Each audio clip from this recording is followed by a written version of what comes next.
coming out today to hear a little bit about evolving ethics and this idea of animal persons.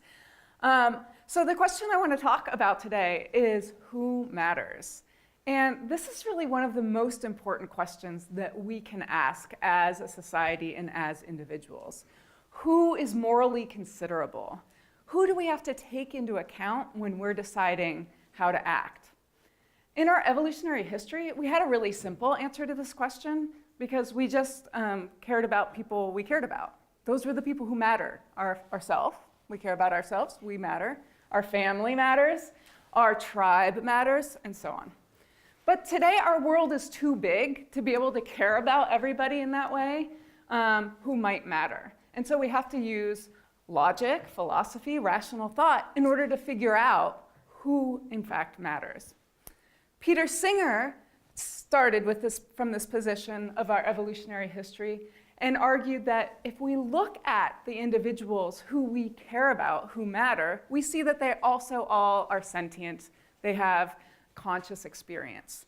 And so he decided that from self, we can go to kin, to other humans, to other mammals, to all sentient beings. And that's one way of doing it. However, with our technological advances, people are raising questions about whether sentience is in fact required for moral considerability, for mattering. Right? Our technology is making what might be someday intelligent robots, autonomous cars, computer programs. We already have computer programs that can outcompete the best chess and Go players among humans. So while there's no reason to think that these robots are sentient, and while the researchers aren't trying to make sentient robots, they are trying to create rational, autonomous beings, which sometimes look and act like humans. So for example, the robot Sophia, who you may have heard was last year granted citizenship by Saudi Arabia. She's the first robot who has become a citizen of any nation. And because she's a citizen, she has rights as a citizen, and she matters. Her rights matter. So after she was granted citizenship in Saudi Arabia, she started advocating for women's rights, and it'll be interesting to see how that plays out, right? How she's going to be respected under the law as a citizen speaking out. All right, so what I want to do here today is connect the science with the ethics in order to answer this question of who matters. And I want to do that using the concept of person.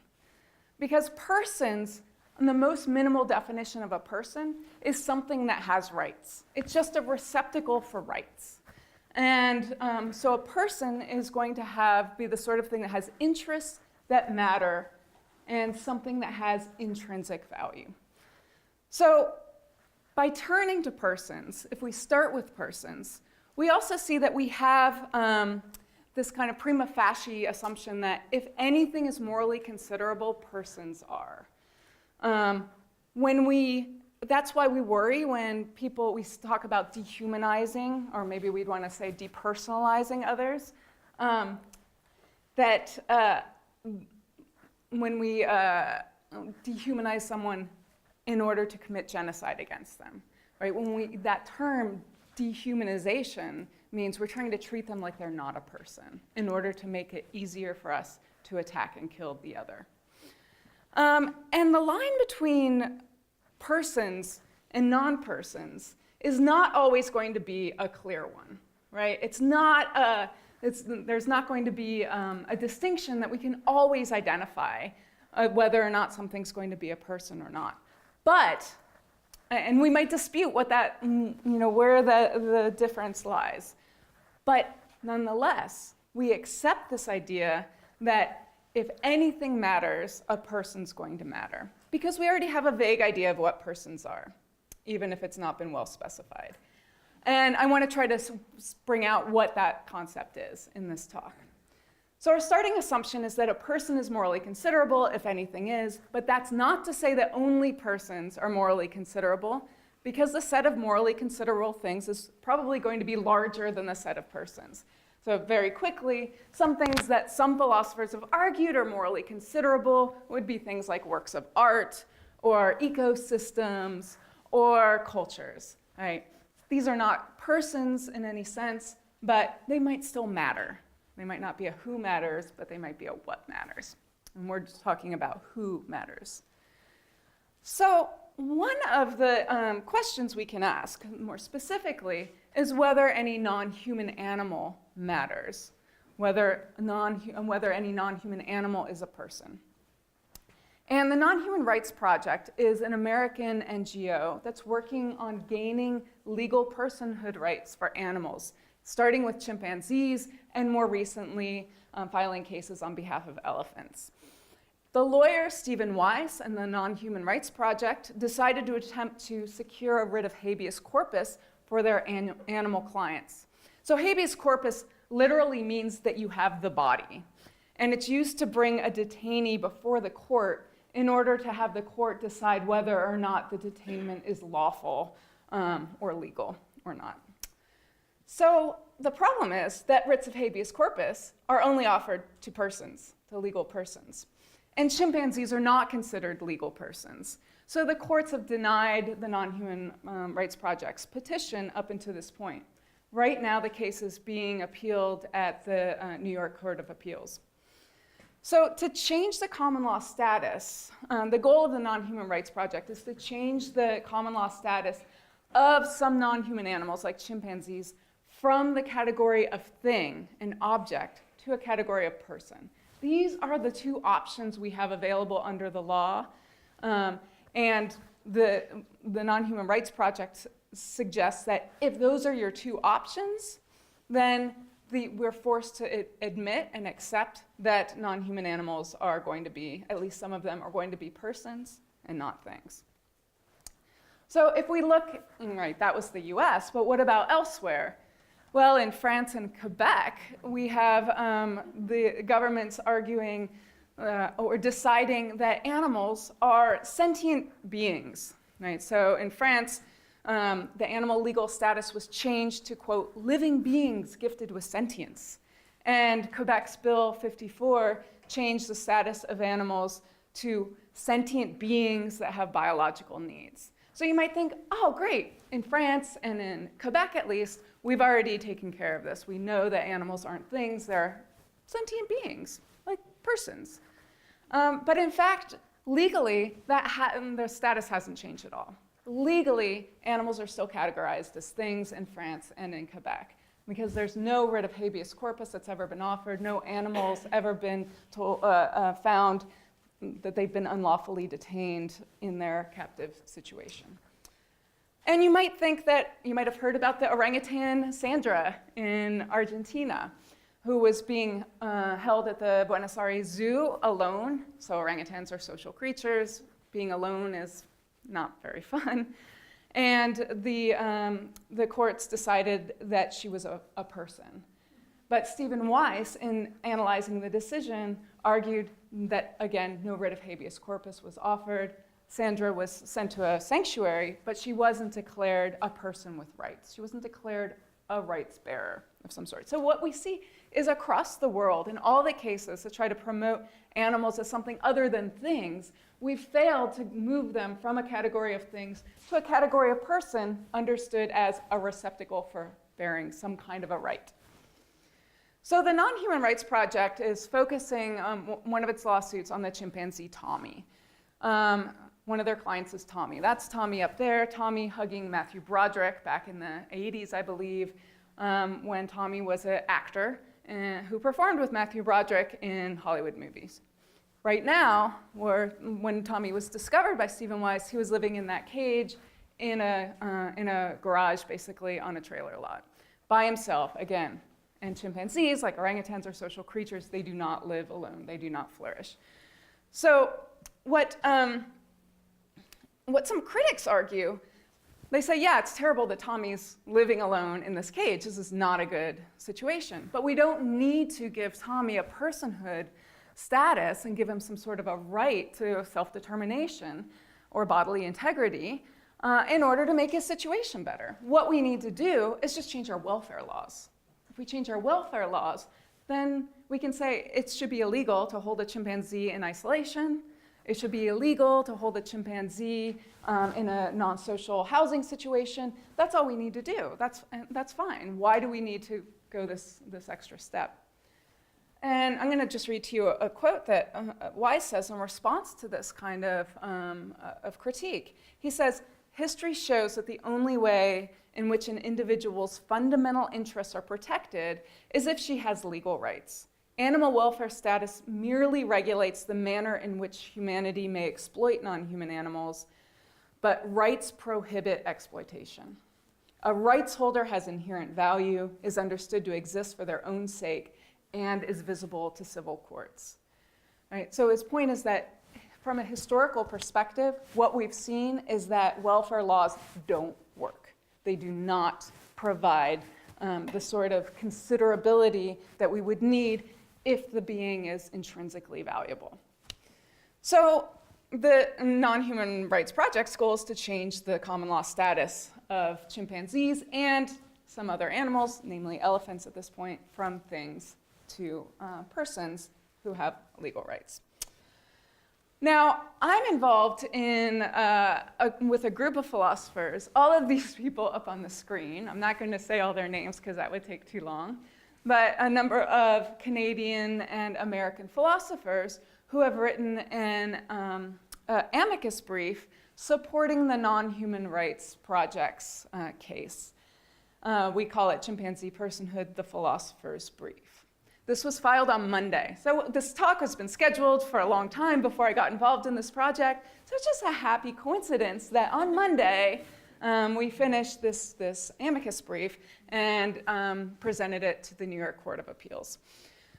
So what we argue is that the courts have decided against the Non-Human Rights Project so far without fully addressing the question about whether Tommy is the sort of being who can enjoy habeas corpus relief.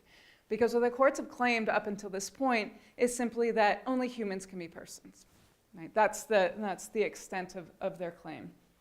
They don't deny the positive argument that the Non-Human Rights Project's put forth, namely that chimpanzees have the right kind of capacities associated with personhood. They don't deny any of the scientific facts about chimpanzees. So what we're arguing is that if the concept of personhood is being employed by the courts in order to determine whether or not to extend or deny a writ of habeas corpus to Tommy, what they have to do is apply a consistent and reasonable definition of personhood. Right? That's just a minimal kind of logical requirement for making a rational argument. And when we read the judge's prior decisions, what we find is they are not doing that. They are applying inconsistent definitions of personhood.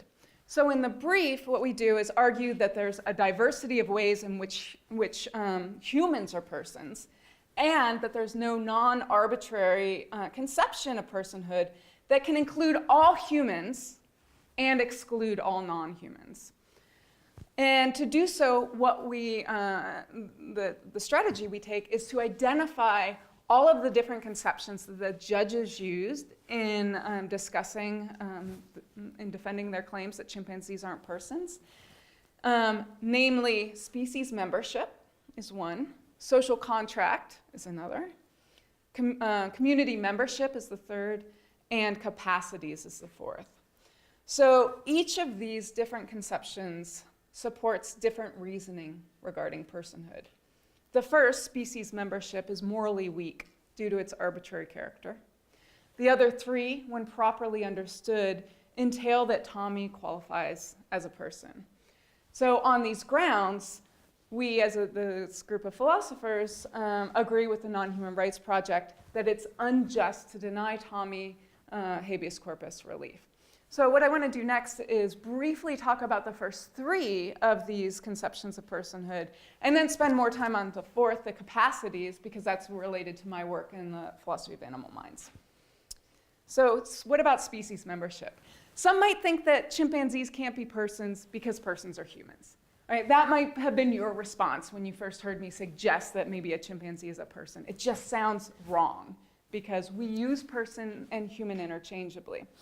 And humans are the most salient kind of persons to us. Right? We have a availability, a heuristic at work here when we think of humans. When we think of persons, we think of humans because they're the ones we are around most of the time. But this conception is arbitrary because it just picks out one level of biologic taxonomic classification, Homo sapiens, and confers moral worth and legal status on its members. And any attempt to justify that choice of drawing the line are self-defeating because they demonstrate that the criteria defending the choice of taxonomy is actually doing the moral work. So if you say, why humans, only humans, someone says, well, humans are rational. Humans use language. Humans have goals. Humans have technology. And then you say, oh, okay, first of all, not all humans have language. Not all humans have goals. And secondly, you say, oh, so it's these capacities of having language and having goals that are important, not the biological category. So I've got images up here of Neanderthals, not Homo sapiens. If Neanderthals had continued living among us, I mean, our ancestors interbred with Neanderthals. A lot of us are a little bit Neanderthal. Sorry, in case you didn't know. They're not Homo sapiens, but they use fire, they wore clothes. Just last week, we had a report about cave art done by Neanderthals. They look like us in many ways. So there's no moral justification for drawing a line between Homo sapiens and Neanderthals.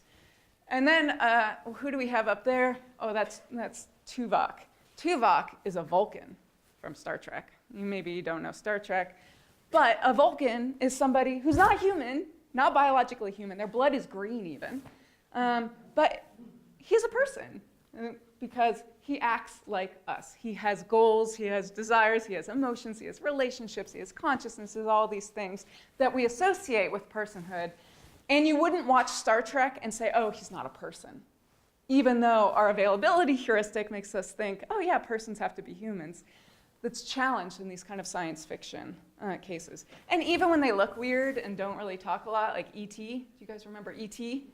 I mean, E.T. is a person, right? Kind of a person. Maybe. All right, so the criteria that's doing the moral work is actually these criteria that describe the capabilities or capacities associated with the individuals. And the choice of just limiting it as species as opposed to some other sort of taxonomic distinction is arbitrary. And that's because the taxonomy is somewhat arbitrary as well, right? Linnaeus made this taxonomy and made decisions about how it would be useful for us as humans to divide up species without any sense that there's a moral weight associated to this way of talking about species. And our species, like all species, is the product of gradual evolutionary processes that create an array of similarities between our species and other species and an array of differences within a particular species. So species membership cannot work to do this moral work of identifying something as a person. What about social contract?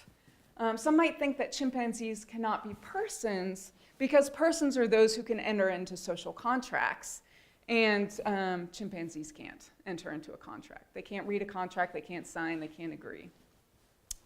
This conception, we argue in the brief, this conception of personhood has been misconstrued by the courts as endowing personhood on contractors. Right? Instead, social contracts make citizens out of persons. You're a person before you sign a contract. Signing a contract doesn't make you a person. So the courts have it backwards in this case.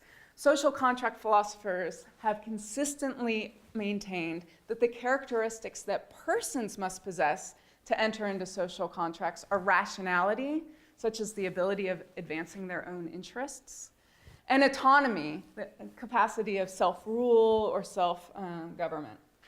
And these capacities, we argue, are reasonably ascribed to chimpanzees like Tommy. I'll have more to say about that later.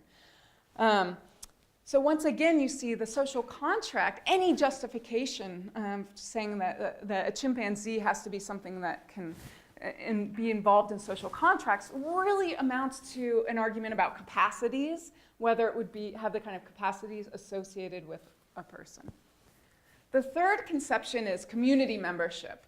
And in New York, they've got these PSA posters on their subways. We could have them in Toronto, too, given how many raccoons live amongst us. I don't know about you, but they're all over my house, my yard. But some might think that chimpanzees can't be persons because persons are members of our community, and chimpanzees are not members of our community. I mean, nobody here is a chimpanzee, and they're not, around and part of our world.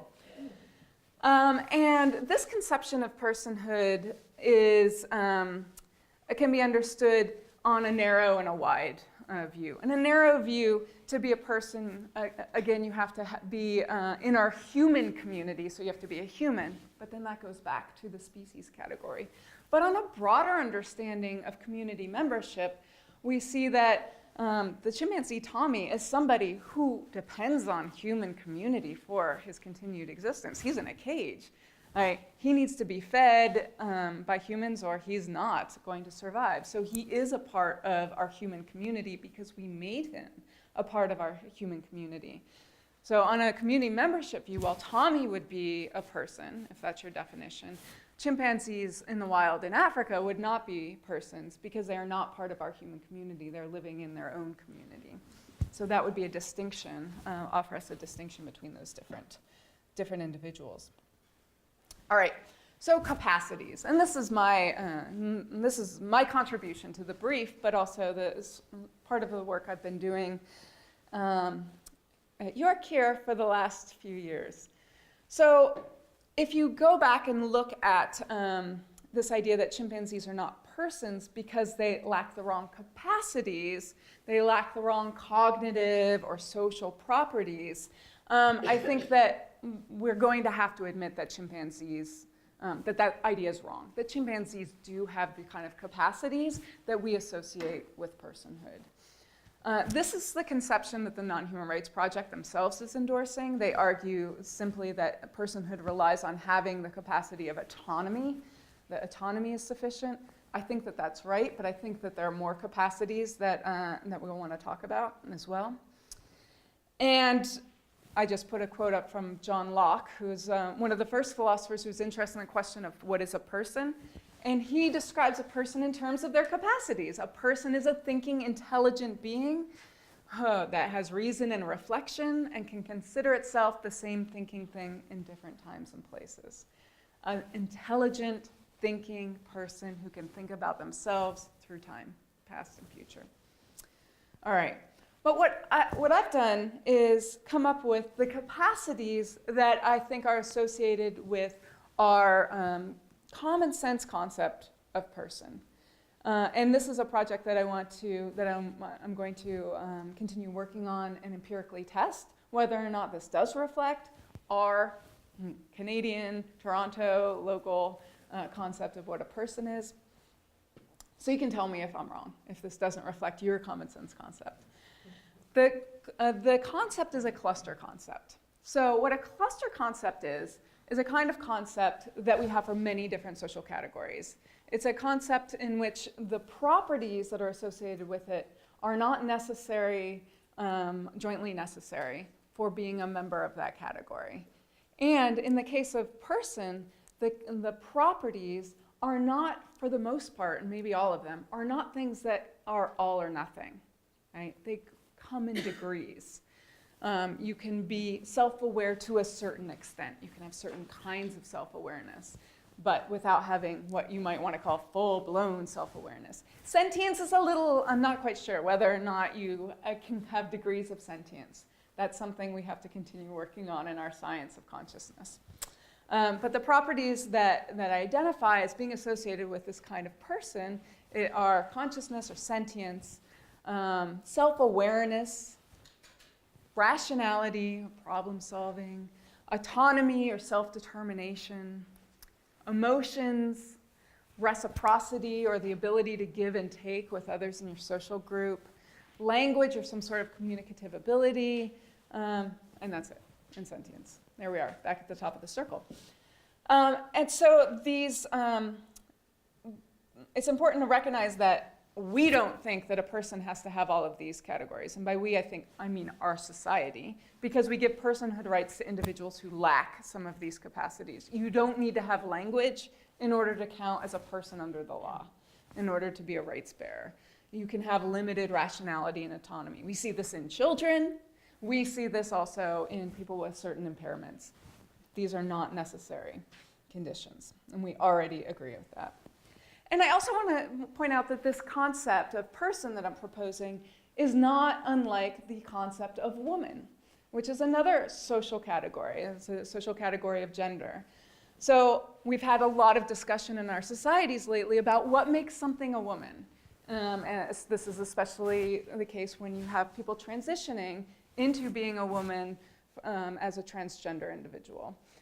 And so you might think, oh, well, a woman, easy to define. You have the certain anatomical features. You have certain kind of ways you dress or wear your hair, certain kind of activities you engage in. But we see that all of those are being challenged. You don't need a uterus to be a woman. You don't need to have long hair to be a woman. You don't need to wear a dress or wash dishes or like babies to be a woman. Right? These are different ways of being a woman, but none of them are necessary. And I think, like the concept of woman, we see this for the concept of person as well. All right, so let's talk about chimpanzees. Let's do a little foray into primatology. So, self-awareness. Chimpanzees pass the mirror self-recognition task. This is a task that Gordon Gallup introduced. What you do is you take a chimpanzee when they're not paying attention, you touch their head, but then you leave a mark on their head. And then you expose them to a mirror. And you test to see if they test the mark more when the mirror is around than when the mirror isn't around. And guess what? They touch their mark. And they don't just touch the mark, but they also like to go and examine themselves in the mirror. They'll do things like open their mouths and look in the mirror, or turn around and examine their bottoms in the mirror. And this is something children do about 2 years, when they're 2 years old. Chimpanzees also, and this has been associated, Gordon Gallup and others argue, that this is a test of self-recognition, of self-knowledge. That's me in the mirror. Look. Oh, I want to see what my mouth looks like or my rear looks like. There's also chimpanzees who've been taking the marshmallow task. Michael Buran, a primatologist in the US, has tested them on the marshmallow task. What's the marshmallow task? Marshmallow task is you present someone with a marshmallow and you say, you can have the marshmallow now, or if you wait 5 minutes, you can have 2 marshmallows. I mean, what would you do? Chimpanzees can pass the marshmallow task. They can wait. It's not marshmallows for chimpanzees, not so good for them, but they get these, they get treats of some sort in a dispenser, and as long as they don't take the treats, they keep coming. So they just wait for the treats. Sometimes they read magazines to distract themselves or turn away so that they don't see the treats. And then they can't resist after a while and take them up, and the treats stop coming. So chimpanzees can pass this, but some children can't even pass this task. So some children will take the marshmallow and lick it and then put it back when nobody's looking. Or we'll take a small bite and put it back. Or not care at all and just eat it up. Other children are quite good and can wait 5 minutes and then get their 2 marshmallows. So we have evidence for primatology that chimpanzees have a sense of self, and the sense of self as, at least through time, a little bit. I'd rather have 2 marshmallows in 5 minutes than 1 right now. All right. Rationality. So there are a lot of different ways we can examine rationality in great apes, and a lot of research has been done. And this is some field research that researchers have engaged in. The first photograph shows nut cracking in chimpanzees. Tatsuro Matsuzawa is a Japanese primatologist who was associated with a group of Japanese researchers who discovered that chimpanzees not only use stones to crack nuts, but they also use anvils and wedges to crack nuts. So they will create a flat base on which they put the nut in order to crack the nut. So this is a kind of a series of thinking that Matsuzawa describes as a rational task construction. Chimpanzees also have been more recently observed to use tool sets in order to engage in behaviors like ant dipping. They like to put sticks in ant nests and pull out the stick and then eat the tasty ants. But it's kind of hard to do this. Researchers who've tried to do this find that they're not very good at it, and they get ants all over themselves and get bit, and it's terrible. And the chimpanzees in the Guadalupe Triangle that Cricket Sands and Dave Morgan have studied, they found that they actually will make a tool that they use to make another tool that they use to ant dip. So they'll use a brush, and they'll make a brush tool that has little pieces of the stick so the ants get stuck in the brush and don't run down their arm. So that's kind of a rational tool construction process as well. Another way of testing rationality is to look at logic. Philosophers, we love logic, so we think, oh, well, can chimpanzees engage in logic? This question is a very old one among philosophers. So the Stoic philosopher Chrysippus gave this story about a dog who was running down a path after a rabbit, trying to chase the rabbit and hunt the rabbit, and following the scent because the rabbit was no longer visible. And then the dog came to a cross in the roads. The road went in three different directions. So the dog ran up, sniffed the first branch, and then sniffed the second branch, and then just ran off down the third without sniffing it. And Chrysippus said, the dog engaged in a rational deduction. A or B or C, not A, not B, therefore C. Disjunctive syllogism. So we have this story back from ancient Greece, but do animals really engage in this behavior? Well, we have now evidence that chimpanzees and all the other great apes have been tested as well, that they engage in this sort of behavior. Some of this research was done at the Toronto Zoo with Suzanne McDonald and Heidi Marsh, her PhD student. Suzanne McDonald's in the psychology department here on the Kiel campus. So this is a picture of their research with an orangutan, just because I love orangutans. And they have 3 cups, and there's food hidden in one of them. And they were given information that the food wasn't in the other 2, and then the orangutans were able to choose the cup that had the food in it without looking first. So, yeah, Chrysippus's dog, disjunctive syllogism, we have evidence of rational logical thought as well. All right, that's enough about rationality. Let's talk about autonomy. Are chimpanzees autonomous? Well, one of my favorite studies on autonomy is this study done on this chimpanzee, Santino, who is in a zoo in Sweden. And Santino does not like visitors. He's at a special zoo that's only open a few months out of the year. And he's fine when the visitors aren't around. But when the visitors come, what he started doing is throwing rocks at them.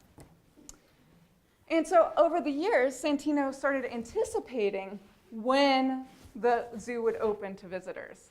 And before the zoo opened, he would collect rocks in his cage and hide them under hay so that when the visitors come, he could start throwing them at him really well.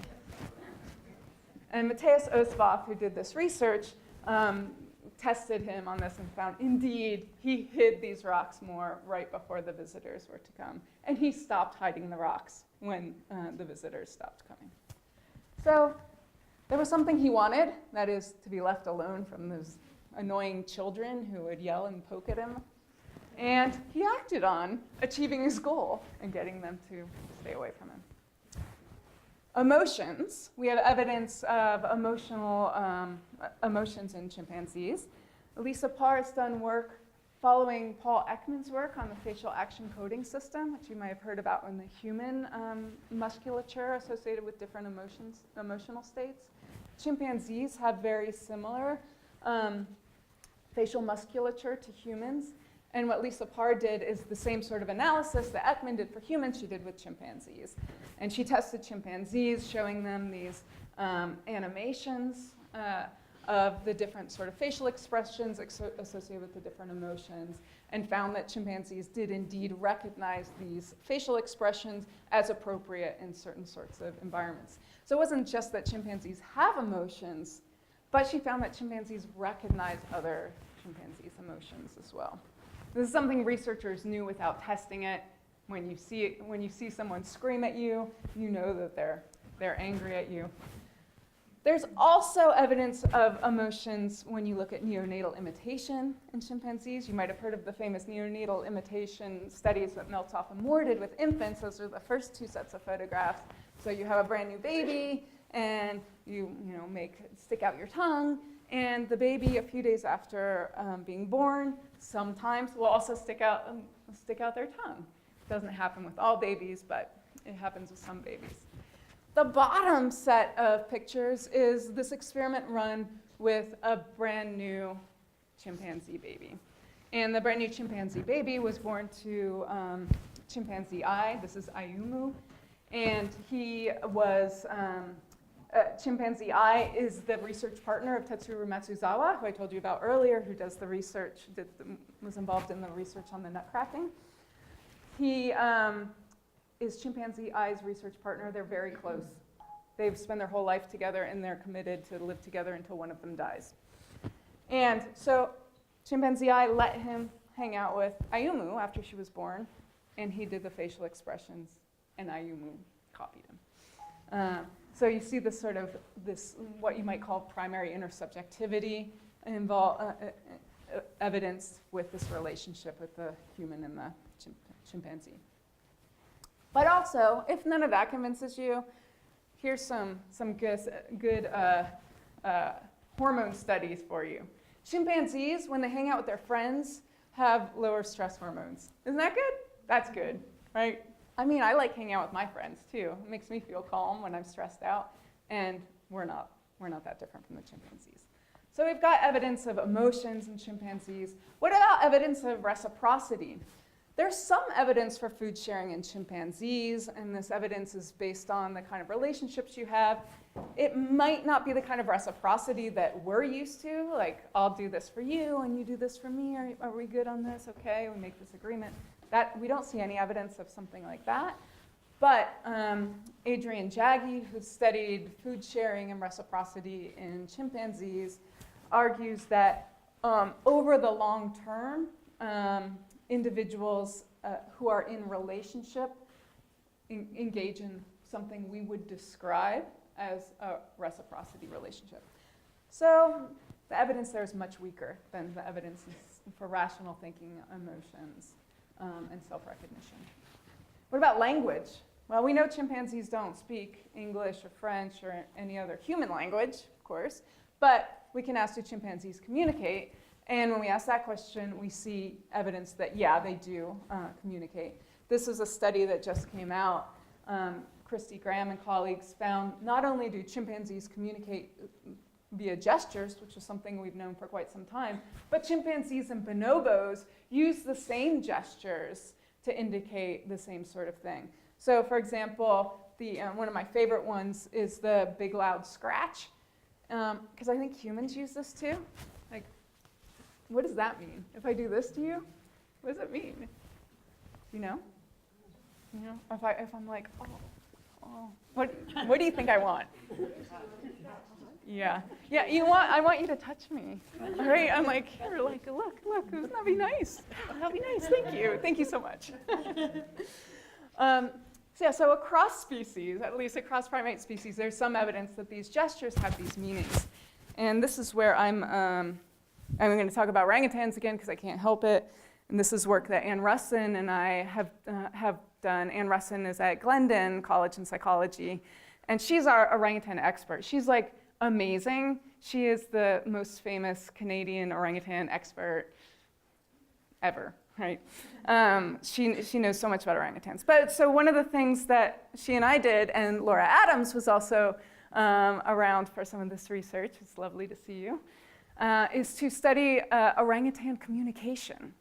So we saw that these orangutans started acting out what they wanted us to do to them, not in this kind of consistent way of everybody knows this, like, this means scratch me, but in an ad hoc way. So in a group of orangutans where we were, that we were working with, these are rehabilitant orangutans, the orangutans that lost their moms at an early age and had to be taken care of and taught forest skills by humans before they could be released back into the forest. So they were very human-oriented, oriented towards their babysitters. Their babysitters, they're kids, so they got dirty a lot. And their babysitters like to clean the dirt off the top of their head with leaves. And what we noticed, what Anne and I noticed, is that these orangutans would sometimes come up to us and give us a leaf. And we knew what they wanted. They wanted their heads cleaned when they gave us a leaf. But Anne and I, one night, we said, what would happen if we played dumb, if we acted like we didn't understand?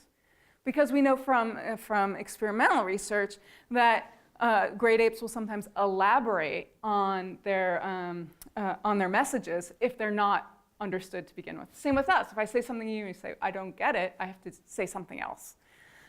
So we pretended like we didn't get it. And we did that to Checheb for the first time. Checheb gave Anne a leaf, and I was sitting there taking notes, and looked at the leaf and dropped it. Checheb picked the leaf up again and handed it to Anne. She looked at the leaf and looked at him and dropped it. Then Checheb picked up the leaf a third time, did this to his head, and then gave it to Anne, and then she used it to clean his head. So he pantomimed what he wanted. And we have a number of examples of this sort of behavior, the most elaborate of which is an orangutan who came up to one of Anne's research assistants after she had doctored her foot. She had a stone stuck in her foot, and Agnes pulled the stone out with a pencil, and then she used latex from a leaf. She knows about forest medicine, so she picked a latex leaf and then dabbed the wound to close it. And then the orangutan went away on her own. And this orangutan didn't like Agnes very much before then. But 2 weeks later, Agnes reports that she came and started pulling on Agnes's arm to get her attention. And when Agnes finally turned to look at her, she showed her her foot, picked a leaf. It wasn't the same kind of leaf, but it picked a leaf and poked it on her foot. And Agnes saw the wound was healed. So in that case, it wasn't acting out what she wanted someone to do to her, but it seemed to Agnes that she was acting out what had happened in order to share some information. So we have evidence of communication in orangutans, and I think also in all the other great apes as well. All right, how am I doing on time? I should probably keep going. So if we try to say, what kind of a person is a chimpanzee? The same way we might say, what kind of a woman is Kristin Andrews?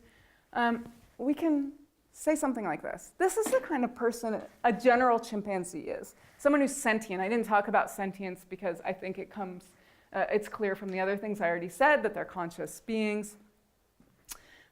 Self-awareness, we see evidence of that. Rationality, some evidence for that. Some evidence for autonomy, a lot of evidence for emotions. Less evidence for reciprocity, and some evidence for communication. I wouldn't say language, but I would say some form of communication. So that's why that's quite light. We can do this and create personhood profiles for other species as well. So just quickly, I went through and looked at the dog literature, and dogs look like they're this kind of a person. There's no evidence right now of reciprocity at all in dogs, but they've got a lot of emotion. And elephants look like this. Elephants also have a lot of emotion and seem to have autonomy and maybe have some pretty sophisticated communication going on from what we know. Again, no evidence of reciprocity. Ravens do have evidence of reciprocity because of the way they live in pairs and help one another out. Dolphins also have evidence of reciprocity because of their group living situations. They work together and help each other out. But they're all different. These are different ways of being a person. And so, of course, in these different ways of being a person, and then robots, sorry. This is what a robot person looks like. Doesn't look a lot like a person, right? No sentience, no self-awareness, a lot of rationality, really good at rationality. Autonomy, not in the sense that we're interested in. No emotions or reciprocity. Language, maybe, some a little bit.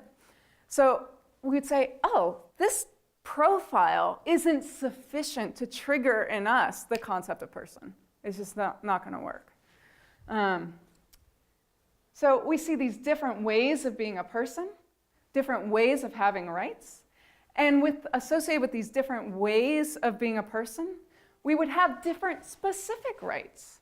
Right? It's not the case that all of these persons are going to have the same rights as a human person would, But what we're suggesting, what we're arguing, is that the right that they should have is to be considered intrinsically valuable, so that if they're in a situation, a housing situation that's really bad for them, that they could go in front of a judge, and the judge could determine whether or not they're being held unlawfully. And if they're being held unlawfully, what do? We can't turn the chimpanzees back to the forest. But this is also true when writs of habeas corpus have been issued for human children who are being held in very bad housing situations. They don't just then take the child and throw the child on the street. They put the child into foster care, or they put the child into some other sort of situation where they can thrive. So what we're arguing for is that the chimpanzee, Tommy, should be taken from this cage where he's living alone and sent to the sanctuary like Chimp Haven. And this is a place where there are other chimpanzees, or outdoor enclosures, and they can live in such a way that they can exercise the autonomy that they naturally have, and that's been smothered by this living situation. And so that's all I wanted to say. Thanks for your attention.